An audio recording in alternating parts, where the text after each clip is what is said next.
Suasana memanas tak terhindarkan saat masa pengunjuk rasa berusaha merobohkan pagar gedung pusat perbelanjaan di Kecamatan Biringkanaya, Makassar, Sulawesi Selatan pada Jumat petang.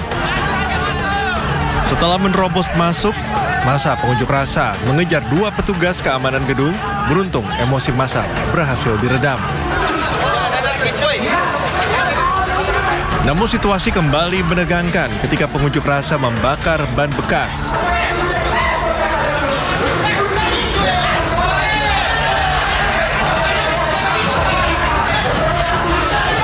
Masa pengunjuk rasa juga menghentikan aktivitas pekerja dan menyegel gedung pusat perbelanjaan. Unjuk rasa terkait dugaan penyerobotan lahan seluas 6,5 hektar yang diklaim salah satu ahli waris bernama Abdul Jalali Daeng. Terkait aksi di depan Indogrosir ini adalah aksi protes dari pihak keluarga yang merasa selaku ahli waris dari pihak keluarga Daeng Naik yang merasa masih punya hak atas sebagian lahan yang pada saat ini berdiri Indogrosir. Bahar, kuasa hukum ahli waris Abdul Jalali Daeng, mengatakan keluarga ahli waris menuntut haknya agar tanah yang dikuasai perusahaan untuk dikembalikan. Ahli waris mengaku memiliki sejumlah bukti dokumen dan tetap membayar pajak.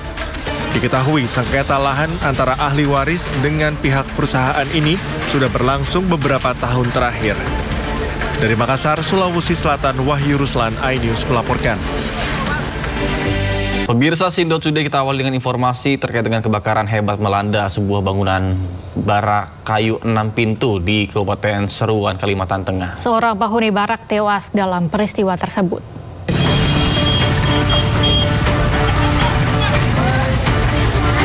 Kobaran api melalap barak 6 pintu di Jalan DI Panjaitan, Kuala Pembuang, Kabupaten Seruyan, Kalimantan Tengah.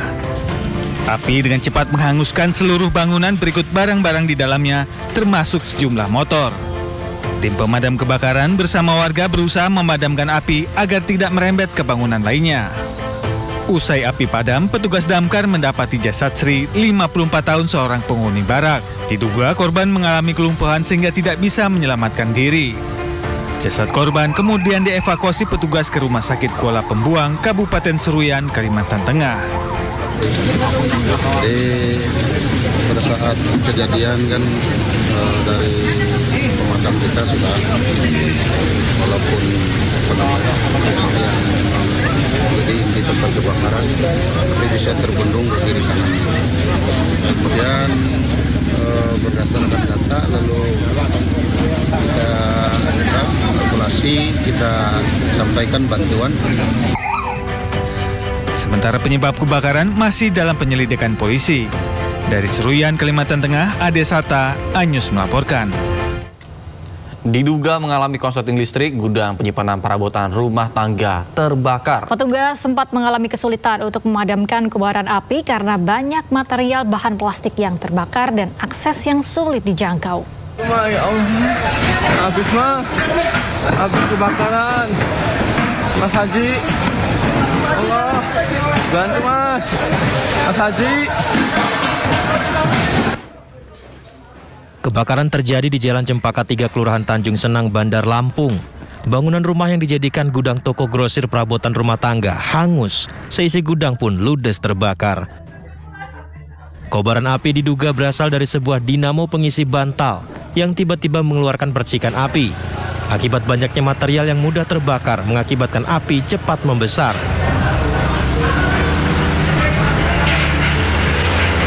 Petugas damkar sempat mengalami kesulitan untuk memadamkan kobaran api karena banyaknya material bahan plastik yang terbakar, serta sulitnya menjangkau akses di lokasi kejadian karena berada di tengah pemukiman padat penduduk. Bangunan penduduk yang rumah berikut dengan toko grosir dan juga ada gudang industri ya untuk pengolahan dakron untuk isi bantal. Untuk penyebabnya apa, Bang? Menurut pengakuan dari pemilik rumah tadi, bahwasannya ini api berasal dari mesin penggiling dakron yang menyambar dakronnya. Sebanyak 20 unit mobil damkar serta 50 personil diterjunkan ke lokasi kejadian. Api berhasil dipadamkan setelah hampir 3 jam dilakukan proses pemadaman. Dari Bandar Lampung, Andre Safandi, iNews melaporkan. Pemirsa, kebakaran melanda pemukiman padat penduduk di Jalan Kalibaru Timur, Senen, Jakarta Pusat. Akibatnya 8 rumah warga ludes terbakar. Penyerangan dari arah utara, sekitar medium, Kemayoran, 2 nozzle. Tugas damkar berjibaku berupaya memadamkan api. Api berkobar hebat, membakar sejumlah rumah di permukiman padat penduduk yang berlokasi di Jalan Kalibaru Timur, Senen, Jakarta Pusat. Bakaran berawal dari api yang pertama kali muncul dari atap salah satu rumah hingga merambat ke bangunan lain di sekitarnya. Diduga, kebakaran disebabkan oleh korsleting listrik. Tugas mengerahkan 23 unit mobil damkar ke lokasi untuk memadamkan api. Terjadi kebakaran di Jalan Kalibaru Barat, RT 16 RW 1, Kelurahan Bungur, Kecamatan Senen. Saat itu juga langsung unit terdekat kami dari Polres Bungur menuju ke TKP, dan alhamdulillah dalam kurun waktu kurang 20 menit sudah bisa kita lokalisir lokasi kebakaran sehingga tidak menimbulkan perlambatan ke rumah-rumah yang lain. Dan untuk unit yang kami kerahkan tadi kurang lebih sebanyak 23 unit dengan kurang lebih banyak 80. Sedikitnya 8 rumah warga ludes terbakar, sementara kerugian ditaksir mencapai miliaran rupiah. Dari Jakarta, Rani Sanjaya, iNews melaporkan. Ke kasus lainnya, pemirsa, salah seorang pengacara yang gugat ijazah Presiden ke-7 Republik Indonesia, Joko Widodo, ditetapkan sebagai tersangka dugaan pemalsuan dokumen oleh Polres Sukoharjo, Jawa Tengah. Zainal Mustafa telah ditetapkan sebagai tersangka buntut laporan Asri Purwanti yang dilayangkan 16 Oktober 2023 silam. Zainal diduga memalsukan dokumen akademik dengan menggunakan nomor induk mahasiswa dan transkrip nilai milik mahasiswa Universitas Muhammadiyah Surakarta. Surat tersebut kemudian ditelusuri pelapor dengan bersurat ke Lembaga Pelayanan Pendidikan Tinggi Wilayah Jawa Tengah. Hasil penelusuran menunjukkan Zainal lulusan Universitas Surakarta, UNSA, pindahan dari UMS. Kemudian pelapor menelusuri dan bersurat ke UMS. 13 Mei 2020, pelapor mendapat jawaban bahwa nomor induk mahasiswa yang digunakan Zainal bukanlah milik terlapor, namun atas nama Anton Wijarnako. Atas perbuatannya, Zainal dijerat pasal 263 ayat 2 KUHP tentang penggunaan surat palsu dengan ancaman hukuman penjara maksimal 6 tahun. Pas kasus Lanjar sampai melakukan bahwa Polres Sukoharjo betul sekali telah menetapkan tersangka ZM diduga melakukan tindak pidana menggunakan surat palsu yaitu dokumen kuliah, di mana ZM ini menggunakan NIM mahasiswa yang sudah drop out yang digunakan untuk pindah kuliah dari UMS ke UNSA. Kami layangkan surat panggilan sebagai tersangka. Nanti semoga saya bisa hadir untuk kami giat untuk pemeriksaan dan segera kami kirim berkas perkaranya.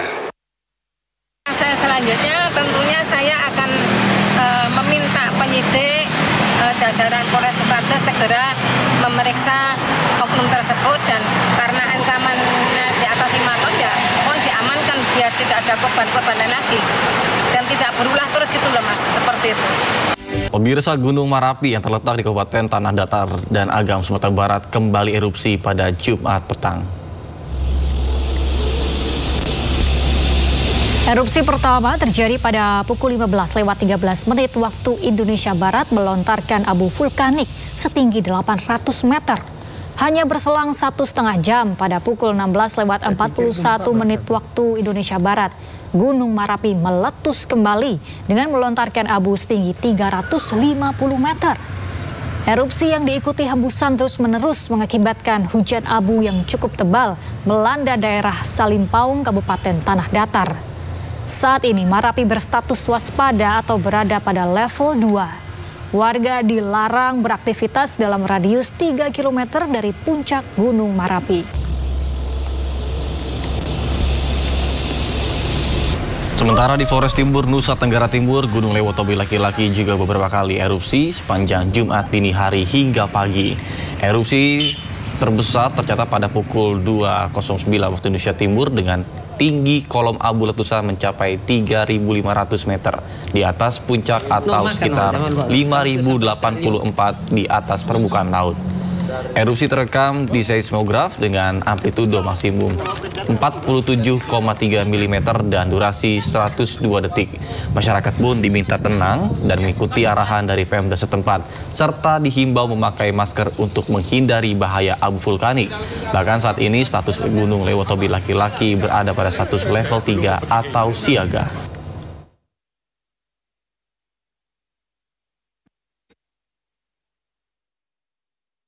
Kita ke informasi lainnya pemirsa, polisi ringkus 2 begal sadis di sejumlah TKP di wilayah Pantura, Indramayu, Jawa Barat. Dari tangan tersangka, polisi menyita sebilah golok, uang hasil begal, dan 1 unit kendaraan hasil kejahatan.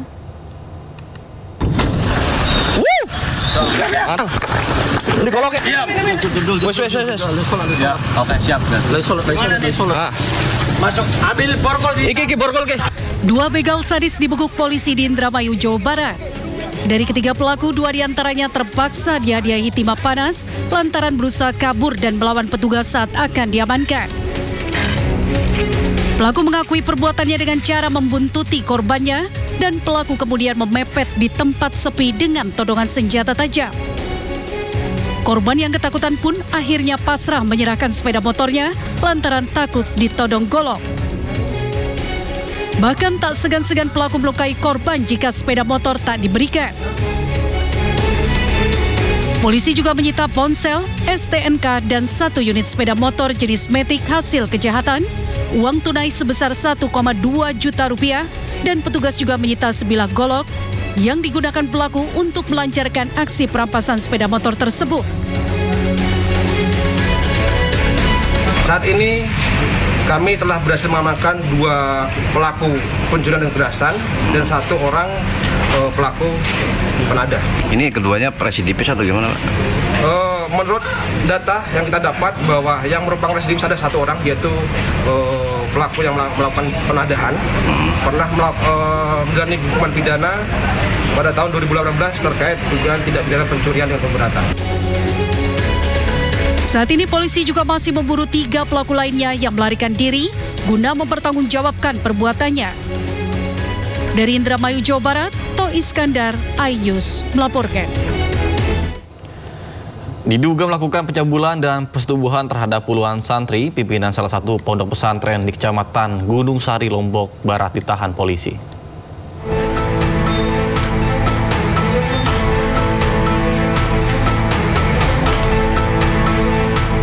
Setelah melakukan serangkaian proses penyelidikan dan penyidikan, Satreskrim Polresta Mataram akhirnya menetapkan tersangka dan melakukan penahanan terhadap pimpinan salah satu pondok pesantren di Kecamatan Gunung Sari, Lombok Barat, berinisial AF, 60 tahun. Kasat Reskrim Polresta Mataram, AKP Regi Halili, menjelaskan ada 2 laporan polisi dalam kasus AF, yakni laporan pencabulan dan laporan persetubuhan dengan korbannya berjumlah 10 orang. Polisi mengantongi sejumlah alat bukti seperti keterangan saksi, ahli, dan visum. Penetapan tersangka dan melakukan penahanan ke yang bersangkutan. Kita akan melakukan pemeriksaan, kelengkapan pemberkasan tentunya ya, karena ada beberapa korban juga yang baru melapor pagi tadi. Seperti itu, 3 orang baru tadi melapor, baru 3 orang kita sudah terima dan sekarang sudah melakukan pemeriksaan. Disebutkan, dugaan kasus pencabulan dan persetubuhan tersebut terjadi pada tahun 2016-2023 silam. Namun baru berani diungkap para korbannya, bahkan sebagai besar korban sudah berstatus alumni. Polisi masih mengembangkan kasus ini karena diperkirakan masih ada korban lainnya. Dari Mataram, Hari Kasidi, iNews melaporkan. Jumlah korban kasus dugaan pelecehan seksual oleh mantan Rektor Universitas Pancasila, Edi Hendratno kembali bertambah. Ya, 2 korban melaporkan peristiwa yang mereka alami ke Bareskrim Polri.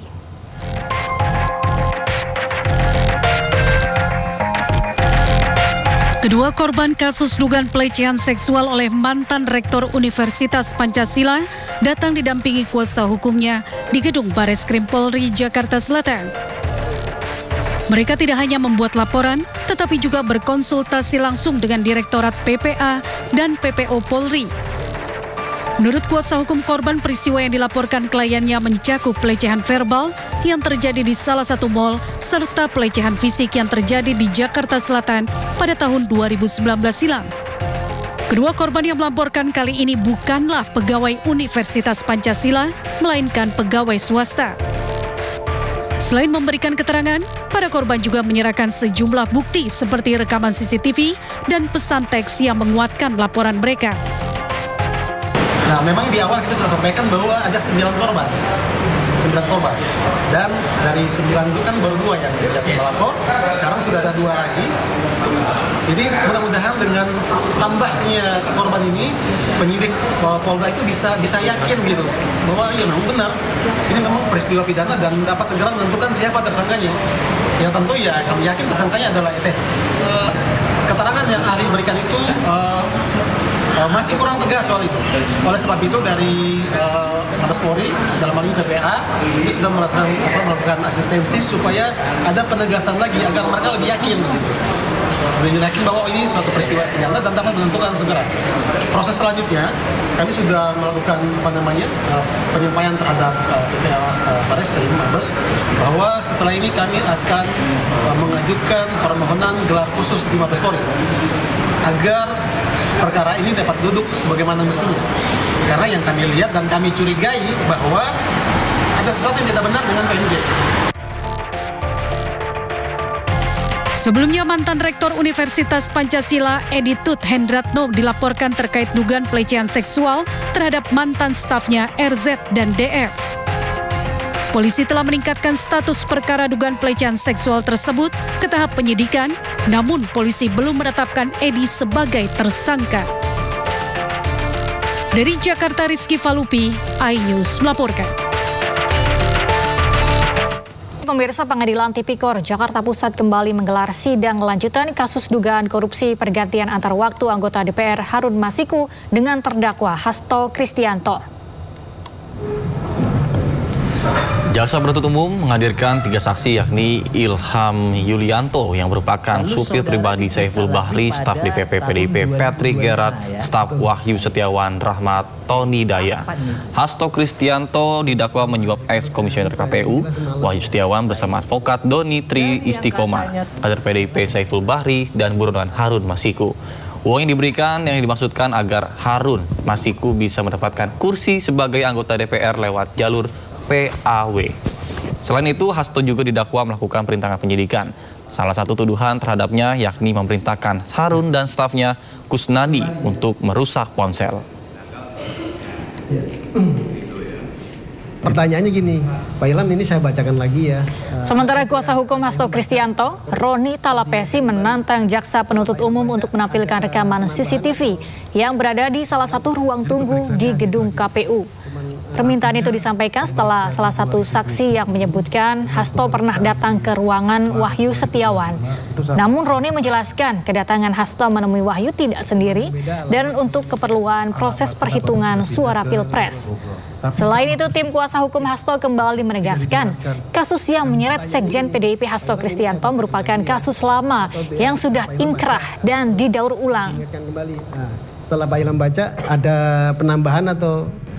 Sebelum saudara Hasto masuk ke dalam ruangan, yang saudara saksi sampaikan 1 menit, saudara melihat beliau menunduk. Sebelumnya ada orang tidak masuk ke dalam ruangan? Ada, Pak, ada. Jadi pertanyaannya, siapa yang masuk? Saya lupa, Pak. Lupa? Ya. Ada kira-kira berapa orang? Ya, hilir mudik sih dalam. Enggak, coba ingat, ini kan pelan-pelan ya. Kan tadi Bapak sampaikan, Pak Hasto masuk, Bapak tunduk. Kemudian beliau masuk. Pertanyaan saya sebelumnya, ada orang. Bapak bilang sampaikan ada orang. Pertanyaan saya, setelah Pak Hasto di dalam, ada yang keluar enggak? Setelah dari Pak Hasto?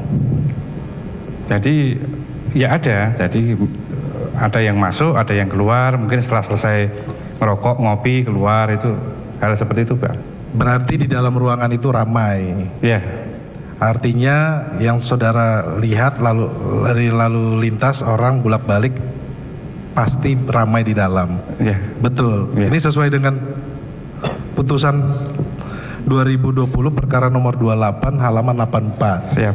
Saudara sampaikan bahwa perwakilan masing-masing partai politik menyampaikan perwakilan pada istirahat siang makan. Siap. Artinya saudara Hasto Kristianto tidak sendiri. Betul. Berarti ramai-ramai. Betul.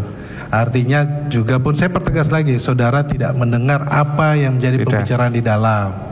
Oke, ini biar kita persesuaian dengan putusan 2020 agar perkara ini tidak kabur. Siap. Ini sesuai dengan apa yang saudara sampaikan di tahun 2020, putusan 28. Usai persidangan, Hasto melontarkan kritik tajam terhadap proses hukum yang menurutnya telah mengabaikan nilai-nilai kemanusiaan. Sorotan Hasto tertuju pada kondisi Agustiani Tio, saksi dalam perkara suap yang menyeret mantan komisioner KPU Wahyu Setiawan.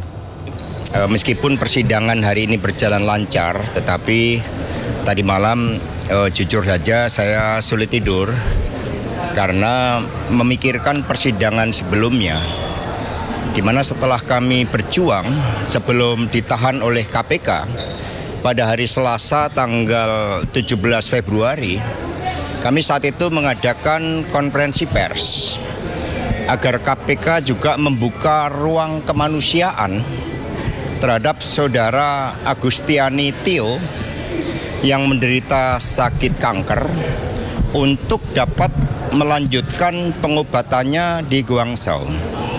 Kemarin kita lihat bagaimana saudari Tio sampai nyaris pingsan, jalan terhuyung-huyung, akibat haknya yang berkaitan dengan keselamatan dirinya, yang berkait dengan hak-hak atas kemanusiaan bagi dirinya. Pintu itu tetap tidak dibuka oleh KPK. Padahal saudari Tio sudah kooperatif. Dia kemarin mengatakan tidak mau disebut OTT karena saat itu tidak ada peristiwa hukum yang menyertai itu. Amplopnya masih ditutup, semuanya dia kooperatif. Dinyatakan sebagai penerima, dia kooperatif. Tetapi ketika kemudian ada intimidasi dan dia melihat suaminya kemudian dicekal tanpa pemeriksaan, dia tidak bisa berobat karena tidak mau menyebutkan keterangan berkaitan dengan apa yang terjadi di musola terkait dengan saya, maka kemudian dia menerima perlakuan yang tidak manusiawi. Rekan-rekan pers, ketika ketidakadilan terjadi, maka disitulah respek terhadap kemanusiaan itu akan hilang. Sehingga ini seharusnya menjadi concern kita bersama. Kalau toh saya memang ditarget secara politik untuk masuk tahanan, masuk penjara dengan melakukan upaya daur ulang terhadap suatu proses hukum yang telah memiliki kekuatan hukum tetap, tetapi jangan pernah sekali-sekali mengorbankan kemanusiaan itu. Ini Pancasila kita. Di dalam Pancasila diatur bagaimana negara mengatur, melindungi segenap warga termasuk keselamatan hidupnya. Maka pada kesempatan ini saya menyampaikan suatu keberatan. Fakta baru terungkap dalam sidang suap penetapan anggota DPR Harun Masiku dengan terdakwa Hasto Kristianto. Dalam rekaman telepon terungkap kalimat perintah ibu untuk membuluskan penetapan Harun Masiku sebagai anggota DPR. Jadi Mas Hasto telepon lagi. Bilang ke Wahyu, ini garansinya saya, ini perintah dari ibu dan garansi saya, jadi bagaimana caranya supaya ini terjadi, kan gitu kan.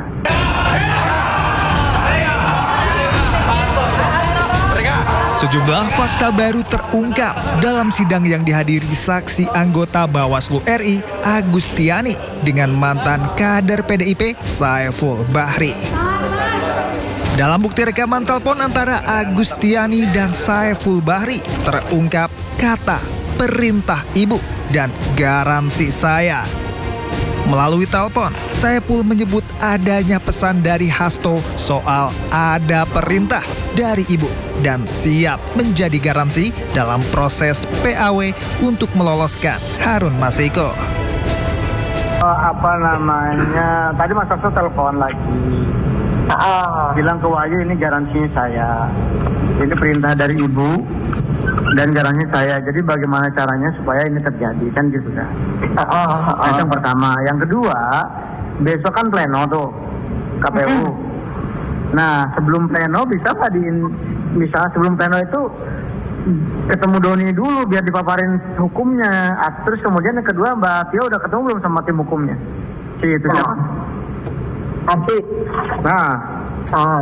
Jadi tadi Mas lagi nelfon, kan lagi coba cari opini hukum yang dari orang-orang di luar KPU dulu. Mengenai postulat hukum yang Doni bilang. Nah, pengertian yang aku dapat dari mereka-mereka itu, postulat hukum itu kan kalau tidak ada perubahan, artinya itu kebenaran yang memang udah A ya A gitu. Nah, cuma ini kan ada perubahan. Postulatnya itu adalah putusan MA-nya iya. Tapi kan ada yang berubah kemudian karena ternyata diketahui belakangan ada perubahan angka, kan begitu. Jadi kalau kita masih berkeras dengan postulat hukum itu untuk MA-nya iya postulat, tapi untuk keputusannya ini tidak bisa postulat katanya. Aku tadi kan telepon juga si Wahyu. Aku minta di-range waktu untuk hakim. Nah, jadi aku jam 4, jam 3-an nanti aku telepon. Nah, Wahyu kondisikan hakim. Nanti jam 4 itu ketemu dengan hakim. Itu dengan divisi hukumnya. Nah, sekarang aku juga mau minta izin bawa Doni. Itu, jadi langsung ketemu hakimnya di situ. Bagus dong. Nah ini aku belum tahu dengan hakim dengan Doninya oke apa enggak. Tapi aku Doni bisa. Ya coba aja kalau memang oke kan Doni bisa tak panggil. Jadi gini prinsipnya adalah bahwa kita ya kan menggiring hukum ya, menggiring ketentuan hukum gitu loh Mbak. Bahwa postulat yang tafsiran yang paling benar tafsiran versi kita. Itulah yang kita nanti canangkan ke semua stakeholder. Iya, kalau pengertian walaupun di luar sana kan ada tafsiran postulat ini hanya MA, yang lainnya enggak, kan gitu kan? Nah kita harus bersikeras, harus sefrekuensi dengan KPU, harus sefrekuensi dengan kita, di mana postulat yang dimaksud adalah postulat versi kita. Nah itu aja. Sama, kalau memang tidak memungkinkan, aku pengen tahu lo punya way out nggak untuk masalah ini, kan gitu. Ini sekarang kan kesalahan ada penghitungan di kalian, kan gitu. Nggak ada way out dong, nggak ada dong. Itu solusinya kita tahu Mbak, mereka itu jangan-jangan postulat, ya kan? Mereka itu cuma ke PAW way outnya. Sementara kalau cara PAW Mbak, nggak usah kita operasi. Kita langsung pecat aja sih itu. Rizkinya ya? Rizkinya. Lalu, siapakah ibu yang dimaksud dalam rekaman itu? Pengacara Hasto Kristianto Roni Talapesi membantah kata ibu merujuk pada ibu ketua partai Megawati Soekarno Putri. Roni menyebut Saiful kerap mencatut nama secara asal. Tim Liputan iNews melaporkan. Pengamat militer Koni Rahakundini akhirnya muncul dengan membawa dokumen rahasia titipan Sekjen PDIP Hasto Kristianto. Ya, dokumen yang sebelumnya disimpan di Rusia itu diserahkan kepada Wakil Sekjen PDI Perjuangan Aryo Adi Darmo. Jadi begini, saya terangkan, notaris pertama ini tentang 32 dokumen, dicap oleh notaris. Notaris kedua adalah ini notaris Rusia ya Mas? Rusia dong, saya Rusia. Nanti ditranslate aja ada. Nah, yang ini dokumen tambahan. Jadi total dokumen pada saya itu 37. Yang paling mengerikan untuk saya nomor 16. Itu buat dari Kapolri. Dan nomor 7. bagaimana PDIP mau dibubarkan, dihancurkan. Nah, itu aja. Kalau saya merasa terlibat, saya deg-degan dengan 2 dokumen itu. Yang lain kan tentang korupsi, apa itu. Nah, ini ya ada tanda tangan notaris juga. Nah, kemudian selain dokumen itu saya dijadikan video. Dan ini video ini saya harus serahkan juga kepada Mas Adi. Kalau seorang nanya bentuknya apa? Bentuknya ini flash disk. Tidak ada saya copy ini semua. Saya ada perjanjian dengan Mas Hasto, tidak boleh saya edarkan dan lain-lain, apalagi mengcopy. Nah, kalau ditanya kenapa saya serahkan sekarang ke Pak Adi, Pak Adi saya sejak Mas Hasto di dalam saya nggak bisa kontak. Bagaimana saya punya akses? Kedua, Ibu bilang sama saya untuk tidak boleh bicara sama sekali. Jadi untuk apa saya pegang dokumen? Yang ketiga ini yang paling penting. Mas Adi, ini kontrak dari kampus saya, St. Petersburg University, kan? Tanggal 10 Maret. Saya diangkat menjadi highly qualified specialist. Kalau saya itu Perdana Menteri. Yang dapat gelar seperti ini saya Perdana Menteri.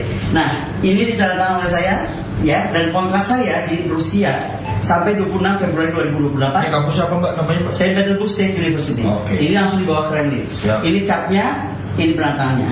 Jadi saya memang akhirnya harus menetap di Rusia dan mungkin menjadi warga negara Rusia daripada sini lihat. Gitu Mas Adi. Jadi tolong sampaikan kepada Dirjen, saya terima kasih dipercaya, tetapi saya sudah harus menyerahkan kepada, kan kita waktu diserahkan saya ada di sini. Jadi di ruang ini. Sehat sukses. Terima kasih. Udah semua kan aman udah. Publik menyoroti gaya hidup Arianto Bakri dan Marcella Santoso usai keduanya ditetapkan sebagai tersangka dalam kasus suap korupsi minyak sawit mentah di PN Jakarta Pusat.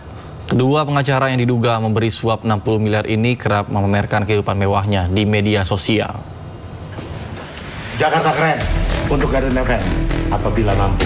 Lihat kan, apabila mampu mulai kebetulan dapat. Setelah Kejaksaan Agung mengumumkan kasus dugaan suap CPO ke publik, gaya hidup Arianto Bakri dan Marcella Santoso pun ikut terbongkar. Pasangan kekasih tersebut kerap tampil hedon di laman media sosialnya. Ia kerap memamerkan kemewahan, mulai aneka mobil, motor gede, dan juga kapal mewah atau yacht. Lo mau tahu sekarang gua ada di mana? Gua ada di Maroko. Maroko tepatnya di Blues. Tak hanya itu, Arianto juga cukup sering pelesiran ke luar negeri.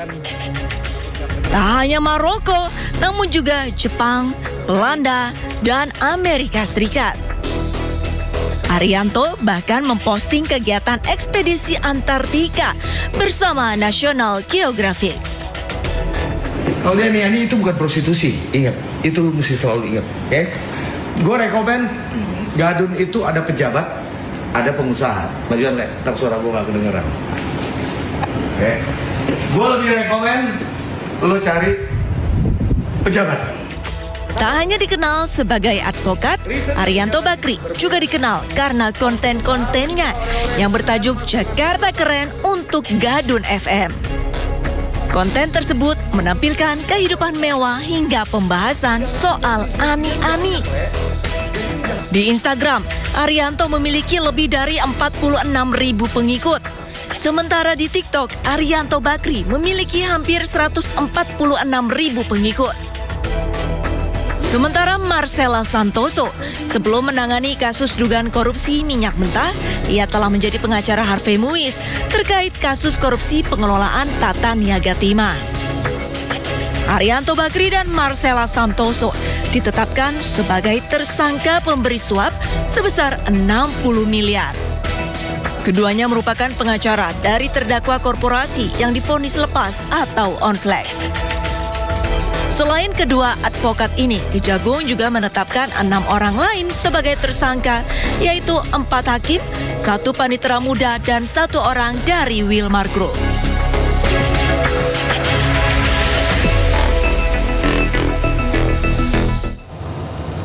Sebelumnya, Kejaksaan Agung menyita barang bukti berupa 2 kapal pesiar dari pengacara Arianto. Salah satu tersangka kasus suap vonis putusan lepas korupsi minyak mentah yang melibatkan 3 hakim di pengadilan Tipikor.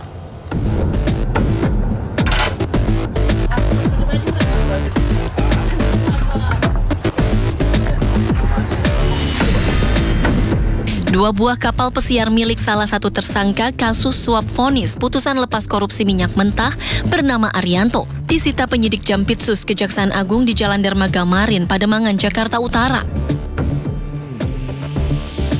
Selain kapal, Kejaksaan juga menyita 130 helm bermerek di kawasan Menteng, Jakarta Pusat, serta 12 sepeda mewah dan 1 unit motor Harley. Selain 2 kapal pesiar, Kejagung juga menyita 3 unit mobil mewah dari tersangka Arianto. 3 mobil sitaan ini di kantor Kejaksaan Agung Jakarta, sementara 2 kapal pesiar disimpan di lokasi terpisah. Sebelumnya, Kejagung juga sudah menyita barang bukti lain berupa mobil mewah, motor, dan sepeda dengan harga fantastis. Selain Arianto, Kejagung telah menetapkan 7 orang tersangka lain, di mana 4 diantaranya merupakan hakim Pengadilan Negeri Jakarta Pusat dan Jakarta Selatan. Sementara itu, Direktur Pemberitaan JAK TV Tian Bahtiar yang juga menjadi tersangka mengatakan menerima uang secara pribadi untuk membuat berita negatif termasuk merintangi Kejagung dalam penyidikan kasus timah dan impor gula. Terkait dugaan kasus tersebut, Tian pun terancam 12 tahun penjara. Tim Liputan iNews melaporkan. KPK menggeledah 2 rumah milik tersangka kasus pengadaan barang jasa Bank BPD Jawa Barat dan Banten BJB yang berlokasi di Jakarta Selatan dan Cirebon. Dari penggeledahan tersebut, KPK menyita 3 kendaraan roda 4 dan 1 unit kendaraan roda 2. Tanggal 15 dan 16 April 2025, KPK menyita sejumlah kendaraan, total 26 kendaraan bermotor. Salah satunya adalah kendaraan roda 2, motor gede Royal Enfield yang disita dari Ridwan Kamil, mantan Gubernur Jawa Barat. Motor gede ini disimpan di rumah penyimpanan benda sitaan negara atau Rubasan KPK Cawang, Jakarta Timur. KPK mengaku masih terus mendalami kasus dugaan korupsi pengadaan barang dan jasa yang kerugiannya diperkirakan sebesar 222 miliar rupiah. Berlokasi di Jakarta Selatan dan Cirebon. Pada penggeledahan tersebut, penyidik melakukan penyitaan terhadap 4 jenis kendaraan dengan merek. Yang pertama adalah 1 unit Mitsubishi Pajero, 1 unit Toyota Innova Zenix Hybrid, 1 unit Toyota Avanza, dan 1 unit kendaraan roda 2 Yamaha NMAX. Kendaraan-kendaraan tersebut diduga memiliki keterkaitan dengan perkara sebagaimana tersebut di atas. KPK menyampaikan bahwa terkait penanganan perkara tersebut, penyidik telah melakukan penyitaan terhadap 26 kendaraan bermotor, di mana salah satu kendaraan yang turut serta disita, sebagaimana yang rekan-rekan ketahui bersama, untuk kemarin sudah digeser dan dititipkan di Rubasan Cawang, Jakarta Timur, yaitu 1 unit kendaraan. Ya, jadi motor yang saat ini sudah berada di Rubasan Cawang itu tidak masuk di dalam LHKPN Saudara RK. Penyidik Kejaksaan Negeri Jakarta Pusat kembali melakukan penggeledahan terkait kasus dugaan tindak pidana korupsi pengelolaan Pusat Data Nasional Sementara Kementerian Komunikasi dan Digital periode 2020-2024.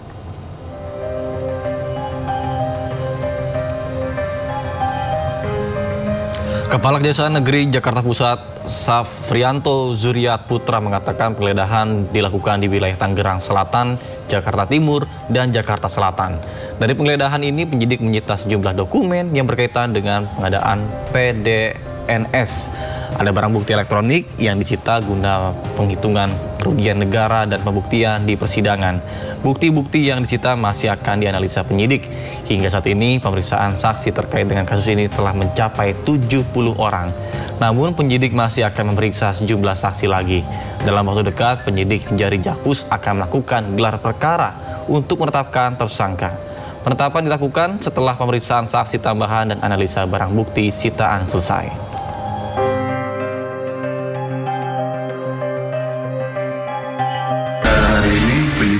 Kejaksaan Negeri Jakarta Pusat benar telah melakukan penggeledahan di beberapa lokasi di Provinsi Banten dan Provinsi DKI Jakarta terkait dengan penyidikan PDNS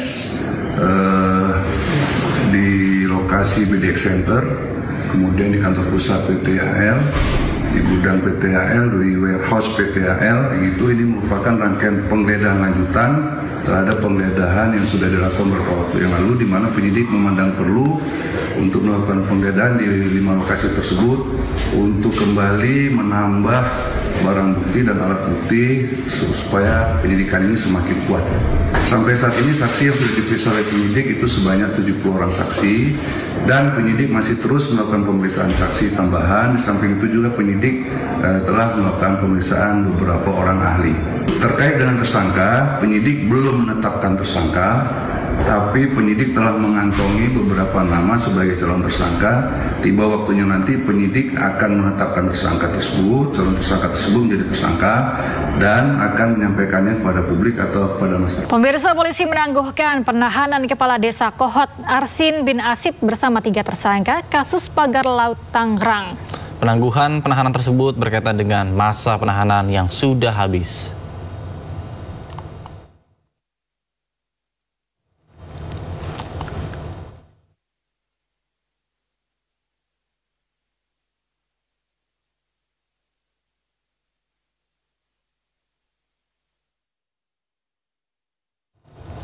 Sebelumnya polisi tetapkan Kades Kohot Arsin bin Asip bersama 3 orang lain sebagai tersangka kasus pagar laut Tangerang.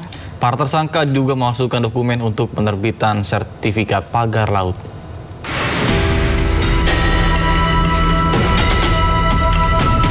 Kepala Desa Kohot Arsin bin Asip ditetapkan sebagai tersangka kasus pemalsuan dokumen sertifikat HGB dan SHM pagar laut Tangerang, Banten. Selain Kades Kohot, polisi juga menetapkan 3 orang lainnya termasuk Sekdes Kohot. Para tersangka juga telah dicekal untuk bepergian ke luar negeri. Di mana kita menetapkan Saudara A selaku Kades Kohot, Saudara UK selaku Sekdes Kohot, Saudara SP selaku penerima kuasa, dan Saudara CE selaku penerima kuasa telah kita sepakat kita tetapkan sebagai tersangka. Di mana diduga keempatnya telah bersama-sama membuat dan menggunakan surat palsu berupa girik, surat pernyataan penguasaan fisik bidang tanah sporadik, surat pernyataan tidak sengketa, surat keterangan tanah, surat keterangan pernyataan kesaksian, surat kuasa pengurusan permohonan sertifikat dari warga Desa Kohot, dan dokumen lain yang dibuat oleh Kades Sekdes sejak Desember 2023 sampai dengan November 2024. Sebelumnya, Bareskrim Polri telah menyelesaikan penyidikan pada 14 Februari lalu. Dalam kasus ini, polisi telah menyita sejumlah barang bukti yang diduga digunakan untuk pemalsuan surat izin terkait penerbitan sertifikat pagar laut di Tangerang. Ke informasi lain, pemirsa, penyanyi Windy Yunita Bastari Usman atau Windy Idol diperiksa penyidik KPK sebagai saksi dalam kasus tindak pidana pencucian uang yang menjerat mantan Sekretaris Mahkamah Agung Hasbi Hasan. Dan di sini mudah-mudahan semua korban ya, mohon doa aja ya. Jadi korban. Semua korban, maksudnya korban atau korban aja. Finalis Indonesian Idol 2014, Windy Yunita Bastari Usman atau yang sering disapa Windy Idol diperiksa KPK sebagai saksi dalam kasus tindak pidana pencucian uang yang menjerat mantan Sekretaris Mahkamah Agung Hasbi Hasan. Ya, seputar apa aja masih yang soal TPPO yang kemarin aja ya Pak ya? Iya. Selain Windy, KPK juga turut memanggil kakak dari Windy yakni Rinaldo Septariando sebagai saksi dalam kasus yang sama. Usai dilakukan pemeriksaan, Windy sempat memberikan statement kepada awak media jika dirinya membantah pernah menerima uang atau barang titipan dari Hasbi Hasan. Windy berharap dirinya hanya menjadi korban. Semoga orang-orang bisa dilembutkan hatinya dan di sini mudah-mudahan semua korban ya, mohon doa aja ya. Mbak jadi korban. Semua korban, Mbak maksudnya korban atau korban ya? Kalau dari saya pribadi sudah cukup menguras tenaga gitu. Saya punya keluarga juga, saya punya kerjaan yang rusak semua juga. Saya ingin punya masa depan gitu. Semoga aja nanti kasusnya bisa cepat-cepat beres. Udah capek banget. Diketahui KPK menetapkan Hasbi Hasan sebagai tersangka TPPU setelah dirinya terjerat kasus suap pengurusan perkara koperasi simpan pinjam inti dana di Mahkamah Agung senilai 3 miliar rupiah dan Hasbi Hasan divonis 6 tahun penjara. Windy juga sebenarnya telah ditetapkan tersangka oleh KPK pada Maret 2024 lalu. Windy bahkan sempat dicegah berpergian ke luar negeri oleh KPK. Bener nerima duit, Kak? Apa? Nerima duit bener? Transferan? Nggak, sebenarnya dititipin apa aja sih Pak Hasan Hasbi? Dalam persidangan sebelumnya nama Windy terseret diduga menerima atau menikmati hasil gratifikasi yang diterima Hasbi. Tim Liputan iNews melaporkan. Yang dibayarin apa, Mbak? Bakamla Republik Indonesia melalui unsur KN Tanjung Datu 301 berhasil mengamankan sebuah kapal kayu yang diduga melakukan penyelundupan pasir timah tanpa dokumen resmi di perairan Selat Karimata bagian utara Kepulauan Lingga, Riau. Baca-baca maksudnya. 205. Alurnya bagaimana? Kapal ini diawaki 5 ABK dan tidak dilengkapi dokumen pelayaran maupun dokumen muatan yang sah. Selain itu, kapal memuat sebanyak 600 kantong pasir timah dengan masing-masing berat 50 kg, sehingga total muatan diperkirakan mencapai 30 ton. Pasir timah tersebut diduga berasal dari wilayah Dabo dan hendak diselundupkan ke Malaysia. Kapal tersebut diduga melanggar sejumlah peraturan perundang-undangan. Dan selain pelanggaran administratif, kapal juga mengalami kerusakan mesin. Guna mencegah resiko lebih lanjut, KN Tanjung Datu 301 melakukan proses towing terhadap KM Doa Restu Ibu Jaya menuju Batam untuk proses penyelidikan dan penanganan hukum lebih lanjut. Kapal dijadwalkan akan tiba di Batam pada Sabtu siang.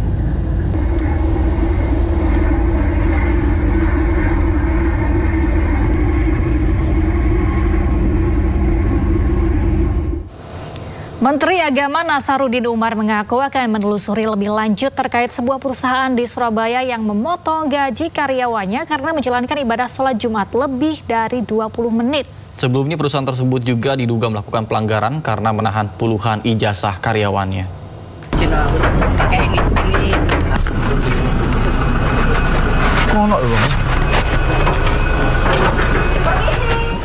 Sebuah perusahaan di Surabaya, Jawa Timur bernama UD Sentosa Sil tengah menjadi sorotan karena diduga memotong gaji karyawannya jika menjalankan ibadah sholat Jumat lebih dari 20 menit. Saya Wakil Wali Kota Surabaya. Hal tersebut diungkap setelah sejumlah karyawan melapor kepada Wakil Wali Kota Surabaya Armuji atau Cak Ji. Kalau kita Jumatan, kita itu dipotong. Loh, Jumatan dipotong? 15. Iya. Kalau 15 Jumatan dipotong. Ya, kalau keluar Jumatan maksudnya. 10.000. Menanggapi dugaan pemotongan gaji karena beribadah, Menteri Agama Nasaruddin Umar mengaku akan mempelajari kasus tersebut. Kendati demikian, hingga kini belum ada laporan resmi terkait dugaan pelanggaran tersebut. Gimana, Prof? Gaji karyawannya yang mau sholat Jumat itu menikahnya atau seperti apa? Ya, saya akan pelajari pendapat saya.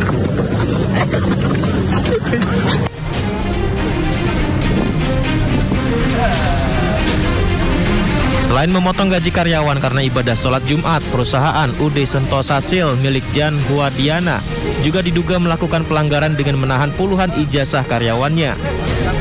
Wakil Menteri Tenaga Kerja Immanuel Ebenezer bersama Wakil Wali Kota Surabaya Armuji sempat menyidak perusahaan tersebut pada 17 April 2025 lalu. Dalam sidak ini, Wamenaker mengaku sangat kesal dengan Jan Huadiana, pemilik perusahaan yang dinilai tidak kooperatif dan selalu berkelit.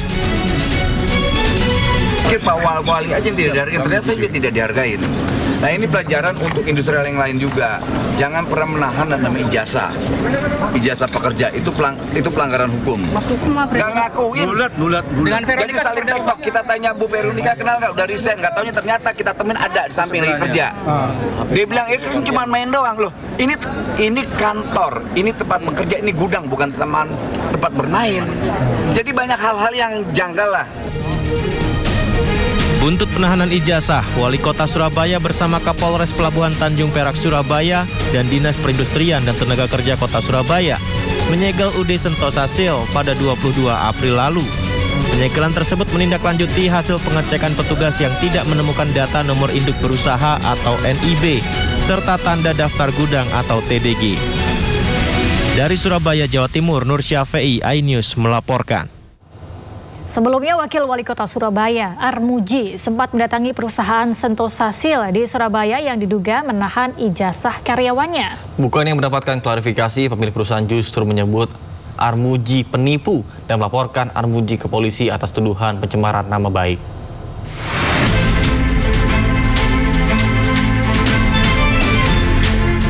Kasus penahanan ijazah ini terkuak berkat video viral Wakil Wali Kota Armuji di media sosial yang membantu mengambilkan ijazah mantan karyawan yang ditahan oleh perusahaan Diana dengan mendatangi UD Sentosa Sil. Situasi memanas saat Diana justru mengatakan Cak Ji seorang penipu. Ini Wakil Wali Kota, Bu? Iya. Iya. Halo? Urusannya apa, Pak? Urusannya apa? Ini ada warga saya ditahan ijazahnya. Mau Wakil Wali Kota, mau apa? Sampean kalau ada keluhan ke polisi aja. Hei, kamu warga Surabaya apa warga luar negeri ngomong gitu itu? Saya nggak kenal sampean, Sama yang punya perusahaan ya? Sampean penipuan, saya nggak kenal sampean ya, sorry ya. Nipu kamu itu, hei. Siapa saya nggak kenal. Hei, kamu ada di mana?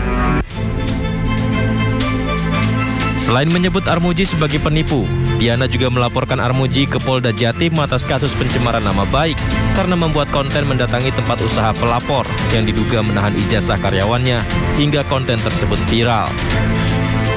Ini yang dilaporkan ini pemilik atau pengguna akun.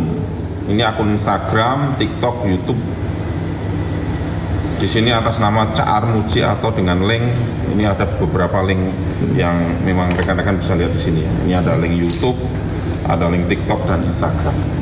Sekarang masih ditangani oleh Direktorat Siber Polda Jawa Timur.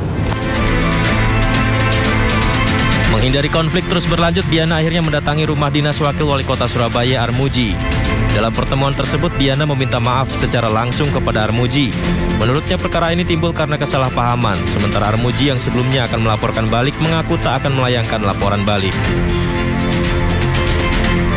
Dengan rendah hati itu saya ingin memohon permintaan maaf, ya, dan khususnya untuk menyelesaikan masalah yang terjadi akhir-akhir ini, yang membuat kegaduhan, ya khususnya untuk seluruh warga Surabaya dan masyarakat Indonesia. Pertama-tama sekali saya itu ingin memohon maaf kepada Cak Armuji, ya, karena semua ini dasarnya kesalahpahaman. Saya sebagai seorang muslim, apalagi ini masih di bulan Syawal, dengan tulus mereka minta maaf, baik itu secara pribadi, saya sebagai Armuji dan kepala daerah, Wakil Wali Kota Surabaya, mereka juga minta maaf kepada warga Surabaya, masyarakat Indonesia, dan sudah, saya juga memaafkan, karena ini memang sebagai manusia tentunya tidak luput dari suatu. Kendati sudah meminta maaf, hingga kini Diana belum mencabut laporannya di kepolisian. Dari Surabaya, Jawa Timur, Tim Liputan iNews melaporkan. Pemirsa, 3 pria diamankan karena mengancam akan meledakkan kantor Polres Pacitan, Jawa Timur pada Jumat siang. Dari tangan pelaku, polisi menemukan 1 pistol airsoft gun.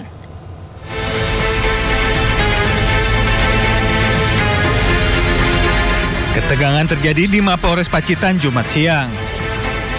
Ketegangan ini berawal saat 3 pria mendatangi Mapores Pacitan. Awalnya mereka melakukan mediasi kasus kecelakaan lalu lintas antara truk bermuatan solar dengan minibus di wilayah Desa Tanjung Sari, Kecamatan Pacitan. Saat proses mediasi berlangsung, salah satu pihak yang mengaku sebagai pengurus bisnis solar emosi dan mengamuk dan meminta agar kasus segera diselesaikan. Bahkan pelaku yang juga mengaku sebagai residivis teroris juga mengancam akan meledakkan Mapores Pacitan jika permintaannya tidak dipenuhi.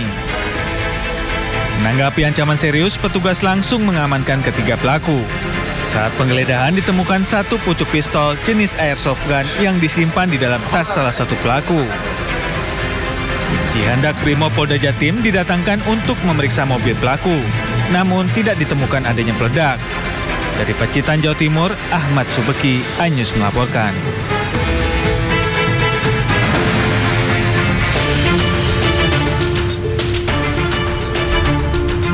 Pemirsa, saatnya kita simak pantauan lalu lintas pada hari ini dan kami telah terhubung dengan Brigadir Treslinda dari NTMC Polri yang berada di kawasan Simpang Cililitan, Jakarta Timur. Ya, halo Brigadir Treslinda, bagaimana pantauan arus lalu lintas dari tempat Anda melapor?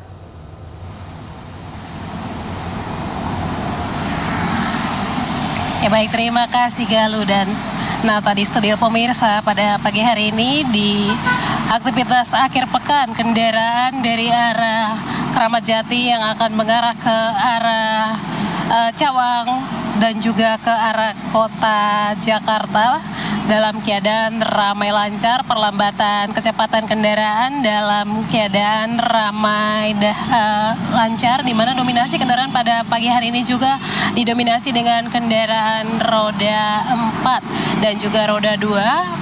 Sampai saat ini memang peningkatan volume kendaraan di kawasan ini terus bertambah. Untuk itu kami harapkan Anda untuk selalu berhati-hati, utamakan keselamatan dalam berkendara.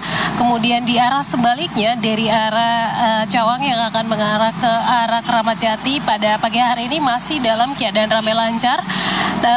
Meskipun lalu lintas lancar, bagi Anda yang akan mengarah ke arah Depok tentunya untuk selalu berhati-hati saat melintasi kawasan ini, mengingat kawasan ini juga ramai akan aktivitas masyarakat, terdapat juga pasar di kawasan ini, sehingga hal ini juga perlu menjadi perhatian para pengguna jalan yang melintas. Kemudian dari arah Dewi Sartika yang akan mengarah ke Halim dan juga berbelok kiri ke arah Cawang dalam keadaan ramai lancar, perlambatan kecepatan kendaraan terjadi di antrian traffic light. Dominasi kendaraan pada pagi hari ini dari arah Dewi Sartika adalah kendaraan roda 2, di mana kami juga menghimbau bagi orang tua di rumah untuk tidak membiarkan anak berkendara di bawah umur, karena hal ini juga sangat berbahaya. Banyak sekali kami temukan pengendara roda 2 tadi masih anak di bawah umur. Hal ini juga perlu pendampingan orang tua dalam memberikan kendaraan di jalan raya. Sangat berbahaya buat anak-anak. Untuk itu kami sampaikan kembali, perhatian orang tua sangat penting. Hal ini untuk mencegah terjadinya kecelakaan lalu lintas. Kemudian kami juga menginformasikan bagi Anda yang akan melakukan kegiatan akhir pekan, pastikan kendaraan Anda dalam keadaan layak jalan, Anda sendiri dalam keadaan sehat. Kemudian pemirsa, kami juga menyampaikan terkait dengan prioritas bagi kendaraan pemadam kebakaran dan juga ambulans di jalan, di mana di dalam pasal 107 Undang-Undang Lalu Lintas dan Angkutan Jalan dijelaskan bahwa kendaraan yang memiliki prioritas di jalan yaitu yang menyalakan lampu isyarat dan juga sirene. Untuk itu bagi pengguna jalan pada saat terjadi kepadatan, kami harapkan Anda dapat memberi prioritas bagi kendaraan ambulans dan juga kendaraan mobil kebakaran, walaupun tidak ada pengawalan dari anggota kami yang berada di lapangan. Hal ini terkait dengan prioritas mobil kebakaran, yaitu untuk menyelamatkan nyawa banyak orang. Kemudian untuk kendaraan ambulans ada golden hour ataupun waktu kritis yang dimiliki pasien. Untuk itu kami harapkan Anda dapat memberi prioritas bagi kedua kendaraan tersebut. Kemudian bagi Anda yang akan mengupdate informasi-informasi seputar arus lalu lintas terkini, kami siap melayani Anda di 15169 ataupun melalui SMS center kami di 9119. Demikian Brigadir Treslinda melaporkan langsung dari kawasan Cililitan, Jakarta Timur. Kembali ke rekan saya Galuh di studio. Silakan. Baik, terima kasih Brigadir Treslinda atas laporannya. Selamat bertugas kembali dan salam presisi. Informasi lainnya pemirsa, Lebaran Betawi 2025 masih berlangsung hari ini di Monumen Nasional Jakarta. Warga Jakarta jangan sampai melewatkan Lebaran Betawi 2025 ini karena ada acara istimewa yang memuaskan penikmat cita rasa.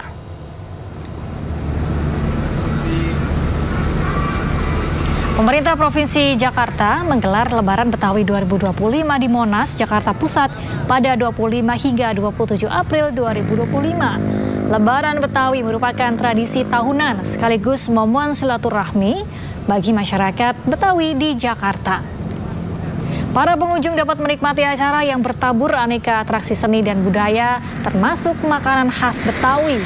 Adapun Lebaran Betawi 2025 berlangsung dan mengusung tema menyongsong 5 abad Jakarta dengan semangat mempererat kearifan lokal masyarakat Betawi.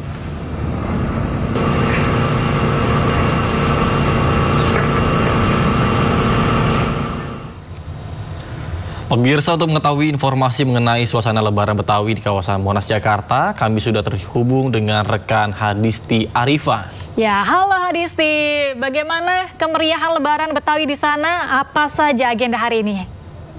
Menciptakan kreasi baru untuk acara. Ya, baik. Halo Galuh, Nata, dan juga pemirsa.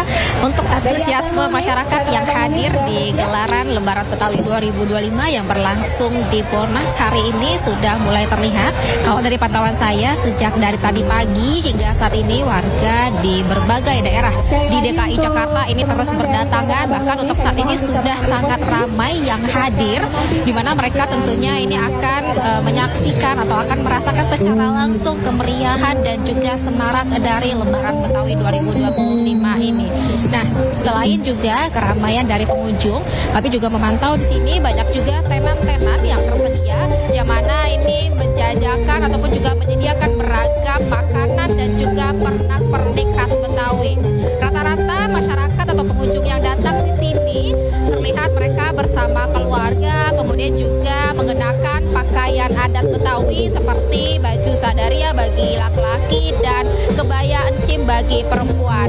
Nah, kemudian juga untuk Lebaran Betawi 2025 ini nanti akan dihadiri juga secara langsung oleh pejabat-pejabat Provinsi DKI Jakarta seperti Gubernur DKI Jakarta Pramono Anung, kemudian juga tokoh-tokoh Betawi lainnya yang nanti akan menyapa langsung pengunjung yang hadir. Nah, terkait rangkaian acara Lebaran Betawi ini akan ada sejumlah kegiatan ataupun atraksi seni dan juga budaya seperti tari-tarian Betawi yang energi, kemudian penampilan musik tanjidor yang mempesona, lenong Betawi, lalu juga atraksi beduk, hingga tentunya kesenian lainnya yang kaya akan sejarah dan juga kearifan lokal. Dan untuk kegiatan ini memang akan berlangsung sejak dari pukul 8 pagi tadi hingga pukul 8 malam nanti, dan terbuka secara umum dan juga secara gratis, di mana pengunjung nanti juga akan dapat merasakan makanan khas Betawi yang dibagikan secara gratis. Galuh, Nata.